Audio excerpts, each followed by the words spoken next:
Hello everyone and welcome back to my channel, Tomcat Stitchery. I'm Whitney and here with, could you see Gidget's little head popping up over the top of the camera frame? Here with Gidget, the puppy. She's sitting right here next to me. You guys are, I'm not gonna be able to adjust. She's, well, you can see her hind end right here. Here with Gidget today for another coat video. So we kind of deemed January my coat making month. I didn't want to just do coats though, because I know that there's some people that don't live in climates that are conducive to coats or just aren't wanting to sew coats right now. So trying to mix it up a little bit, but today we have another coat. But before we get started, and I also have a video on print matching when you're sewing with things, just kind of, I have a large print here that I had to do. But I just wanted to show you guys really quickly something that I found while I popped into the Goodwill. When did I do that? Monday. I had to make stop and drop off some clothing, and so I just popped in real quick to see what they have. And I found 3 silk scarves. I'm so excited about them. I'm gonna make them into linings. Okay, so they're wide. Well, not for a scarf. So that is the width. So they're probably, I don't know, 30 inches wide. And then, let's see, a little over 2 yards long. So there's this one, and they're silk twill. So here, they're meant to be worn, I think, around your neck, because both prints are directional. So like, it's the same thing on both sides. So here's like this gorgeous bouquet on either side. It's the same thing on both sides. Again, 100% silk twill. They aren't designer or anything. They're just made in China, but they are 100% silk twill. So a heavier weight silk. And I think these would be absolutely gorgeous as parts of jacket linings. Now, you know, like this being like a back panel in the back of a jacket, like when you took a jacket off, wouldn't that be gorgeous?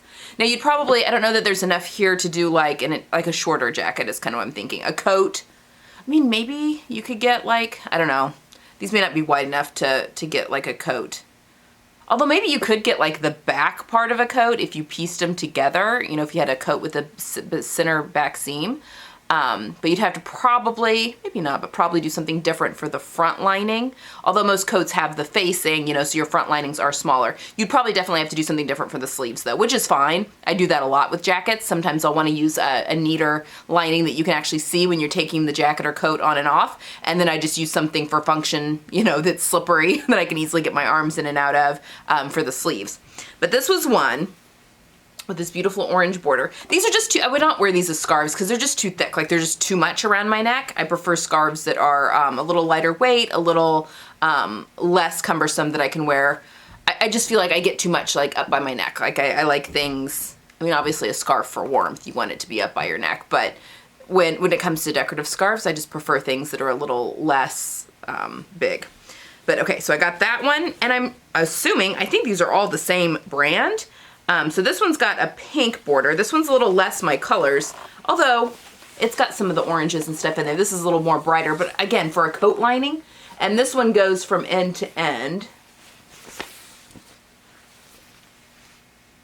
Isn't that pretty? It reminds me of lavender fields. I mean, I know that these aren't lavender, but like Technicolor lavender fields. So there's that one. And then this is the last one. So there were 3. I paid $1 a piece. And this one's got this little like cafe scene on either end. So that's one end, and then it's the same thing on the other. Anyway, I just want to show you those to you guys. I think I'm really excited about using those, especially I'm thinking more specifically the pleather moto jacket that I have planned at some point. That one may get pushed later in February. I mean, I'm still gonna make it, but that may get pushed out of coat making month. And it's more of a jacket, I guess, but anyway, because it's at the end of the list of the coats that I wanna make this month. Let's talk about this one.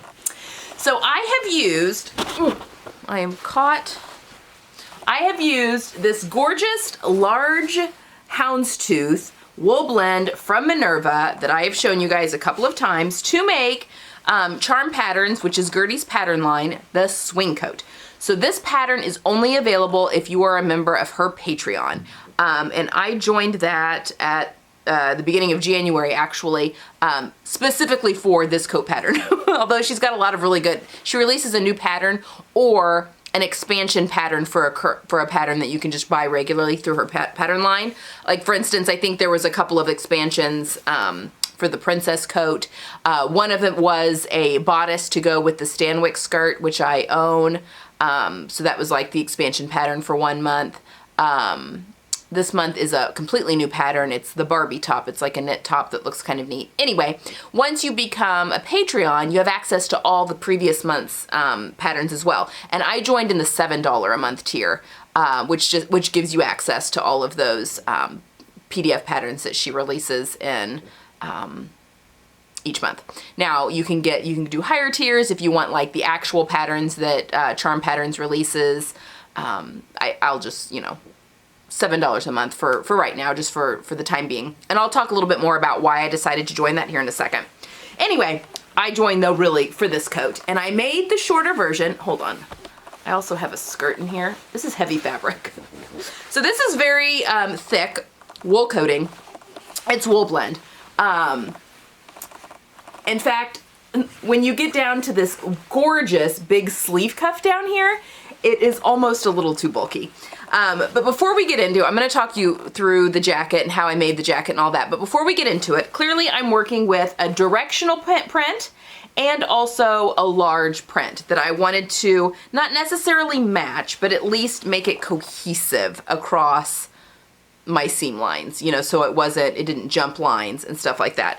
Also, my fabric does have a right and a wrong side. Now you can use either. They really are very similar. The only difference is on one side, the parts that are this color are this color on the opposite side, and vice versa. So they flip-flop the way that the fabric is made. So that I did have to really pay attention to that and mark that. But before we go any further, I'm gonna pause here, and I'll put a timestamp if you want to skip the pattern matching and move on to more about this pattern. I'll put that right here. But I'm gonna pause now and tell you about how I did my pattern matching on this. Okay, so for this week's lesson in coat making, we're going to be talking about print matching or stripe matching or check matching or plaid matching or whatever you want to call it, whatever you're working with. So obviously I'm working with the swing coat pattern from Charm Patterns. This is a pattern that you can get if you're part of the Gertie's Patreon, which I recently joined. So yeah, let me show you. Obviously I'm using a very large scale houndstooth, which creates a checkered pattern. You've got your up and down and your across houndstooth, however you want to, whatever the plural that is. So what I've done first is I like to start with the front of the coat first, because that's obviously what people see the most. It's the most important, just to get my pattern placement and where I want things. Once I've done that, I've cut out, I also want to note, I always cut out single layer when I am doing any kind of plaid or stripe matching. Not always stripe matching. If I'm using a lightweight enough fabric, I will fold it and just make sure everything is on line. But if you want it perfect, yes, always cut out on single layer. It's just much easier to control that. So obvious, and also this coating is extremely thick, so it would be very hard to cut double layer anyway. So I've laid it out. I've cut out the first front piece, and I've gone ahead and marked all of my notches, but I've not marked my dart point or my bound buttonhole yet, or my pocket. I'll wait and do that when we've got a double layer. It just makes it a little easier. So once I've cut out my first piece, I'm actually going to remove the pattern, and I'm not going to use it to do the second one. And what I'm going to do, and this works really well. Oops, we're still attached in a couple places. Again, this is very thick fabric. This works really well if your back and front side are pretty close to similar, which this is. It gets a little more difficult if you have a real big difference between your front and back. So now I'm just going to pull my fabric yardage towards me a little bit here. All right, so I cut it out like so. So now I'm going to flip it over, because obviously you want two mirror images, two mirror sides. I don't need to do it that much. Oh, too much. Go back. This is really heavy fabric. So now for my second front, And basically this is how we do this for the second of all of our pieces. We are basically creating an exact, we want it to match perfectly. Okay, so this is the difference. So when you see on the right side, I've decided this is going to be the right side, all of my hound's teeth go this way, but when you flip it, instead of going this way, they go this way. So this is not going to match up perfectly, which is okay. But what I do want to match is my lines and my rows. This is a pretty big print, but I'm just finagling basically to have these similar. Now again, these are reversed, so it actually makes it a little easier in my opinion. You don't have to match things up perfectly. But I just want to make sure that everything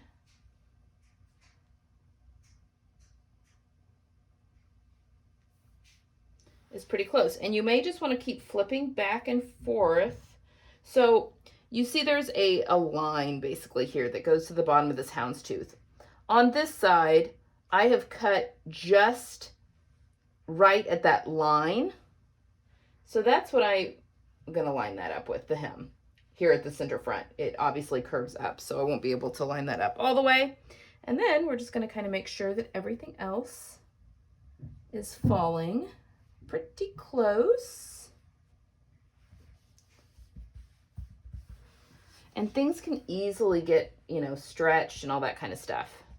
All right, so when I am happy, I want to move it this way a little. See, so we're matching both our up and down and our across. Pretty happy with the across, and I'm pretty happy with the up and down. Really want that to go up just a wee bit. Okay. And once I'm happy with all of that, which when it comes to grain line, this makes it really easy. As long as you make sure that the first piece is cut on grain, when you're matching like this, it makes it pretty easy. Another big plus of cutting out your fabric single layer is that it does use less fabric. You can really get the most out of your fabric.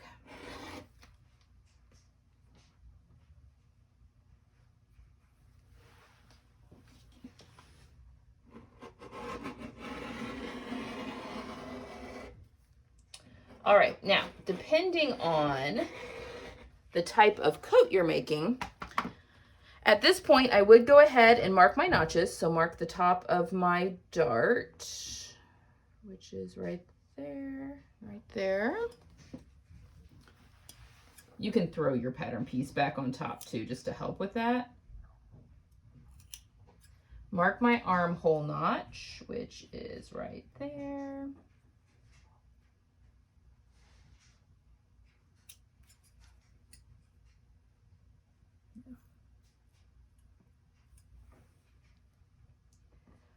So at this point, if I were doing like a really tailored coat where I was going to be applying a lot of interfacing to the front of my coat, I would go ahead and do that now before I go back and mark like the end of my dart, my pocket placement and that kind of thing. But because this is a swing coat, we don't want all that structure in the body of the coat. We want the fabric to really hang and swing because that's the style of the coat. So I'm not interfacing any of the front of the coat except for where the bound buttonhole is going to go. And then obviously the facing gets interfaced, and then the sleeve cuffs actually get interfaced on this pattern. Gertie has fantastic instructions, and her tailoring is pretty impeccable. But yeah, that's why we aren't going to do any interfacing. So now, because of that, I'm actually going to turn this over. So now they're right sides together. These two pieces are right sides together. I'm flipping it over though, just to make it the same as my pattern, so it makes it easier for me to see things. Just want to make sure everything is lined up nice. And now I will go back and mark my, make sure this obviously is on my pattern piece perfectly. I'll mark my pocket, I'll mark my buttonhole, and I'll mark the end of my dart. And And honestly, I mean, that's going to be really hard to see this. I might be able to do it just with a friction pin. We'll see if it falls in the lighter color. Tailor tacks, though, might be the way to go with this one. So anyway, now I'm going to do that. So I am going to go ahead and do that, and then I will meet you back here to show you how we're now going to match our back piece, and then how we're going to match our sleeve so that everything flows nicely. Okay, so I did have to use tailor's tacks to mark this fabric. It's just too lofty and big, and nothing else was working, which is unfortunate. I mean, I know they're not that big of a deal. But anyway, basically it's just using thread to mark my pocket placements, the end of my dart, and then on the right side, I used it to mark where my buttonhole is going to go. All right, so my front is all cut out and ready to go, ready to have the buttonhole put in. But before, I want to make a couple of notes here. First, I want to note where my side seam is meeting. My side seam, if you look, the top here at the arm's eye, is coming in right underneath this line. You know, it's all about finding like reference points. So there's kind of a line that's created here at the bottom of this houndstooth, and that it's dipping, you know, if you were to continue going straight there, it's dipping just a little bit below that, but it's pretty much pretty consistent there with that line on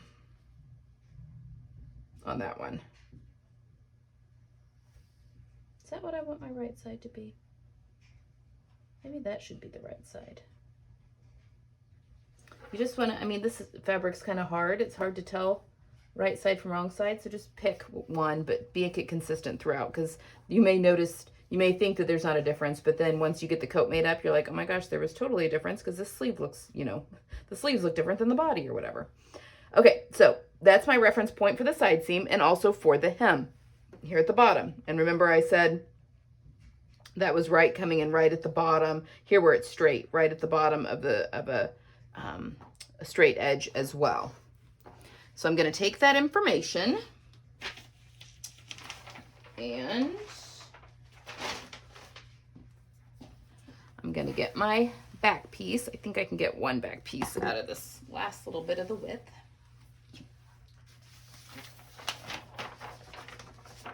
Okay. So now I have my back piece. Now, remember my underarm, and you know, go back and reference your piece as many times as you need to. But my underarm was coming right at the bottom, right underneath one of these lines. So I want to make sure that that's the case. And then my bottom hem was coming,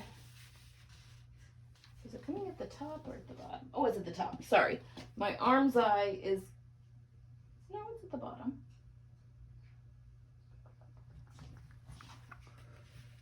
Am I looking on the right piece too? Hold on.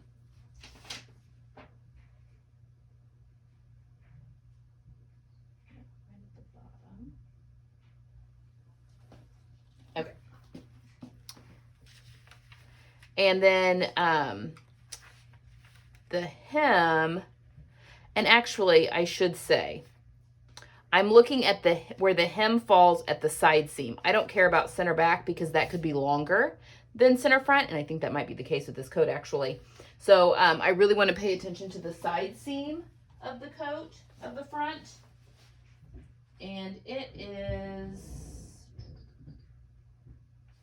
coming in right at this point, oh geez, right and about this point where this little guy goes down to connect to the next one. So that is what I am matching up. That is the bottom, which is about right. And I also am making sure that my grain line is on. Again, it makes it easy when you got a print like this.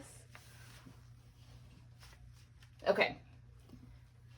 And I think, scoop that up a little bit. I should be pretty good right there. So now I'm going to cut this out, and then I'm going to do the same thing I did with the front. I will flip it and cut a mirror, or I shouldn't say mirror, because again, this one is different depending on the side. That's the other reason. You got to pick a right side and stick with it, because the pattern is flipped on the other side with this fabric. So just pick a right side. And I'm just gonna have to stick with that. Okay, hold on. I don't think this is on grain.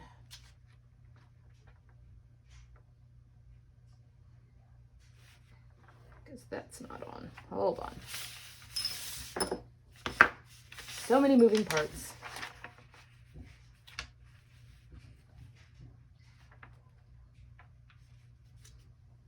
Okay.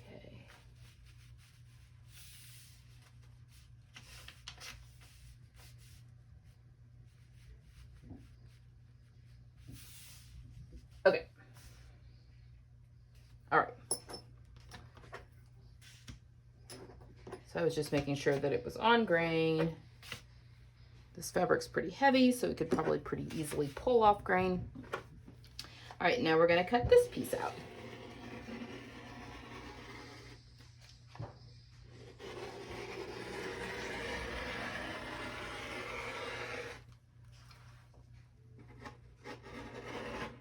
Now I'm not marking these notches here on the side. Those are the inseam pocket marks for the long coat. So I'm making the short one so it gets little patch pockets because those inseam pockets come too low.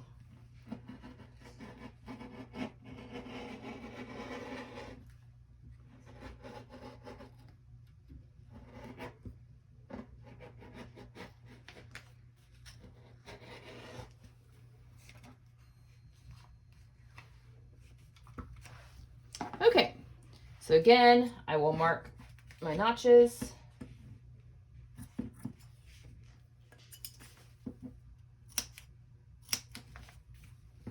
But I'm not going to mark the end of my dart yet. I will do that after I cut out the other side.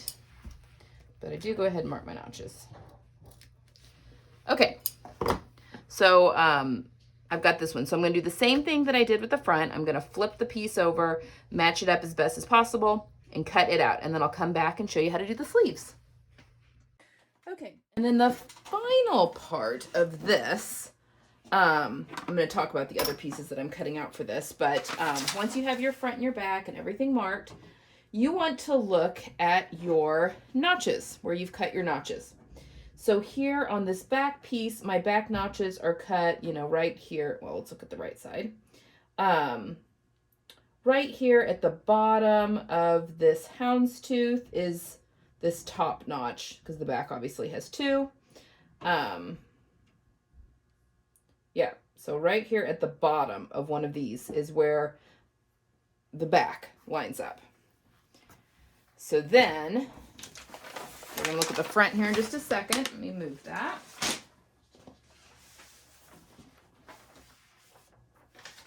So I want my back piece, make sure I'm still in frame here. And I am. So my back piece, I want the notches to line up right at the bottom of one of these lines. I'm actually going to scoot this fabric over. And again, we're working with just one sleeve, and then we'll flip over and do mirror it. So really, stripe matching, plaid matching, whatever you want to call it, is not as difficult as one might think. Okay, so I'm just going to mark those up, the top one up there with the bottom. And then on the front of my coat, which is right here, I'm going to look at that notch. And that one kind of comes like, look at the right side here, like right in the middle of one of those pieces, really, about like right in the middle. So I'm going to make it line up, which it is, like right in the middle. Now I want to make sure that I'm on grain.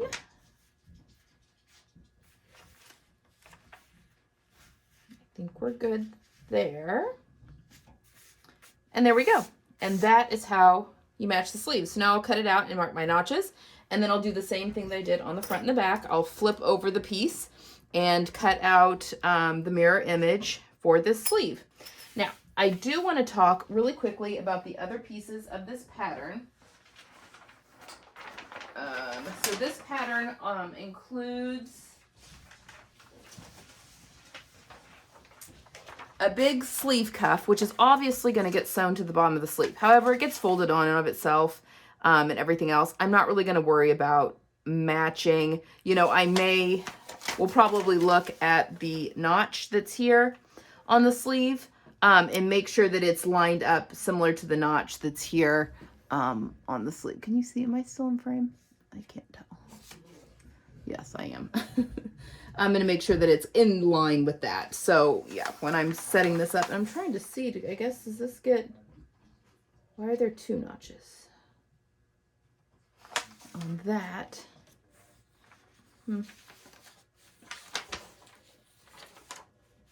Or you could just do this. I'm not sure why the notches are different. I haven't looked at the instructions yet. But yeah, I'm just going to maybe make the center of that. And you could just kind of come down a little bit. And then, you know, you're pretty much, you know, you'll be at least have your vertical lines lined up for the bottom there. Also included in this are the facings, the front facing and the back facing. These don't need to match at all. I mean, you may want to mirror them to match each other. But this jacket does not have a fold back collar like a notched Revere collar would have, where the facing shows, where you'd want it to match across the front of the coat. So, I mean, this will be on the inside, so it can kind of do whatever, you know, you want. You can make it match if you want, but it's not necessary. And then you've got, and your back neck facing the same thing. You don't really need to do anything with that. But then you have patch pockets on this. Now, you can match your patch pocket to where it like disappears on the front of your coat.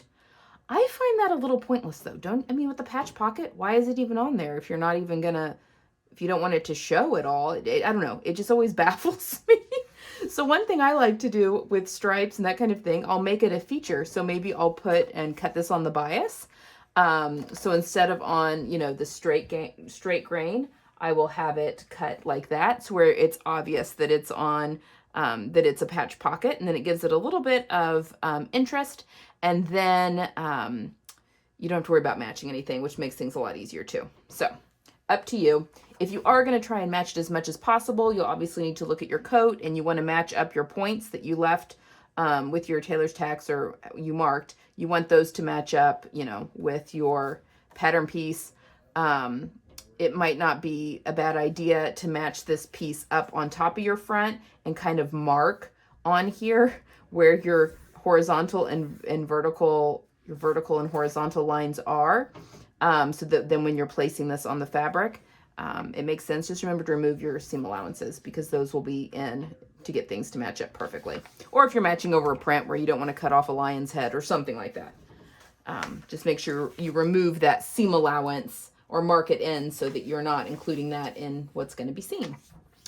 Okay, I think that's it. If you guys have any questions, please leave them below and I'll get those answered.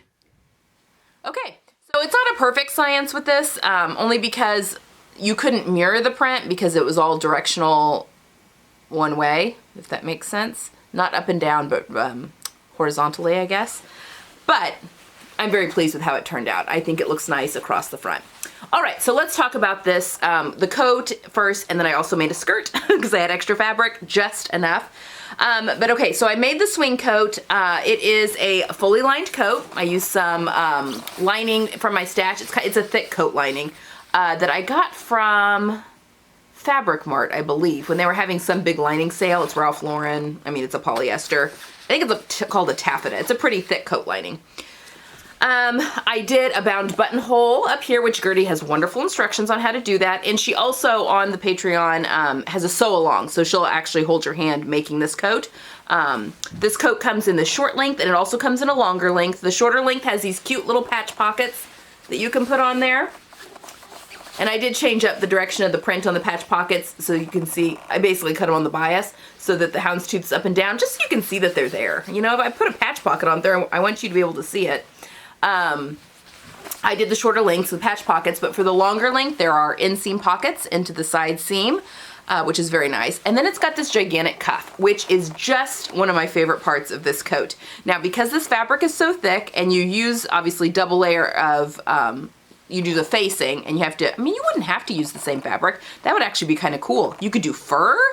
Oh, you could do fur for the facing on this, and then you would have a fur cuff. That would be really awesome, actually. That could be really cool.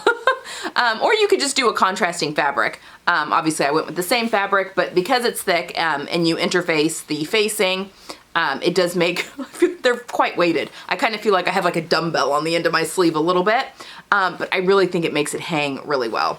I love this coat and this jacket. Again, the bound buttonhole, she walks you through it wonderfully. I actually used leather for mine. Leather from the lips of my bound buttonhole. Now I'm kicking myself because I wish I would have done a filler in my leather, which is basically you just put piping in the lips of your bound buttonhole when you're sewing it in, so then they have a little bit more substance, because I feel like mine are a little deflated. And that was it would have been so easy to do, but oh well, you live and you learn. I grabbed this button from my stash. It's this carved button that I got. It was in one of my button containers that I'd bought at a flea market or a garage sale or whatever. And I like it, but I kind of want something a little more bold. So I'm gonna be on the lookout for something else just to, and it's fine for now and it works, but I may switch that up at some point. What else about this pattern? There is very little interfacing in this pattern. The pattern has you interface the cuff or the facing, and then also your inside facing of the jacket, both the back neck facing and the front facing. Now normally I would add facing, like especially in the front of the coat. I would do like a backstay, although as I'm saying that, is there a backstay in this one? I don't think there is. But the reason I think that there is not on this coat is because it is a swing coat. So interfacing obviously makes things stiffer, which is why we want to, use it for certain parts of a coat. But the purpose of a swing coat is you want that drape. You want that real easy swing, and adding interfacing can definitely alter that. So I just went along with Gertie. She's usually really good about the tailoring details, and I think it's going to be fine. It has this wonderful, I love this collar on this kind of stand-up collar that kind of goes up on your neck. There's darts on the front and on the back shoulder. Let's see what else. I made the size 8, and this one, did it come with cup size? Her patterns come with cup sizes, but I think this one might just have had like a full bust front. Like cups A through C had a front, and then cups D through H had a different front, I think. I did the fuller front. The size 8 with a fuller front. Let's see, I shortened the sleeves by 1.5 inches. I think the shoulders fit me just perfectly. And did I shorten? I don't think I shortened the body though. I left the body as is. And I think it works out really, really well. Anyway, one of the other reasons that I wanted to join Gertie's Patreon, obviously she deals in vintage patterns, and I love and appreciate vintage patterns, but I'm not really a vintage dresser. I don't dress vintage. And someone had commented on, I think it was the New Year's video when I was asking if anyone had anything they really wanted to see on the channel this year. Someone had said they'd be interested in, seeing how you can take a vintage pattern and making it more modern, sewing actual vintage patterns versus things that are like reproduction vintage, but how to make those and appreciate them but still make them look a little bit more modern if you're not into dressing, necessarily vintage, which is fine. I mean, the people that do knock it out of the park, and I love following those people on Instagram. Anyway, so I thought I would play around. So I made the jacket, and I'm gonna show you here in a minute me in the whole getup, and then I paired both the jacket and the skirt differently on how you can just kind of modernize a little bit. Now I'm not an expert on this by any means, but it's something I'd like to explore this year. So I've bought a couple of Gertie's patterns that I've had for a little bit that I'm really looking forward to making up and then, yeah, dressing up in a little bit more modern way. So here is the swing coat. Love it. Would absolutely make it again. It is so good. I think it would be good in the spring as well, and maybe a silk. That'd be so gorgeous. And like a raw silk or a silk noil, or like a broadcloth, brocade, broadcloth. That's not what I meant to say. Anyway, I think that this is just gorgeous, or even a linen. I mean, I love the swing coat. It's vintage, but I think timeless. So yes, so here is my coat. And I'll show you footage of me actually in this entire getup right now. Anyway, I had just enough fabric, and I'm like, well, what am I going to do with the rest of this? And I decided, because I'm getting ready to make the Stanwyck skirt for a Sew the Look in that bottle green wool, I thought I would go ahead and try it out, just the regular old pencil skirt, just to get any kinks out of the fit. and I love it. So I made just the straight Stanwyck skirt. So it has this beautiful kick pleat in the back instead of a vent. So you can walk. This does come below the knee. I shortened mine by 3 inches, and I think that's about perfect. I'm 5'2" for reference. I made the size 8 in the waist, and actually I made a size 6 and I graded up to an 8 at the waist, but I have no hips. I'm just very straight in the hips, and when I put it on the first time, I literally had like elephant ears off the hips, where a hip should be filling that out, and mine just don't because I'm so straight through there. So I ended up taking out quite a bit, like 2 inches off the hips. I needed the 8 at the waist. That was definitely the right size.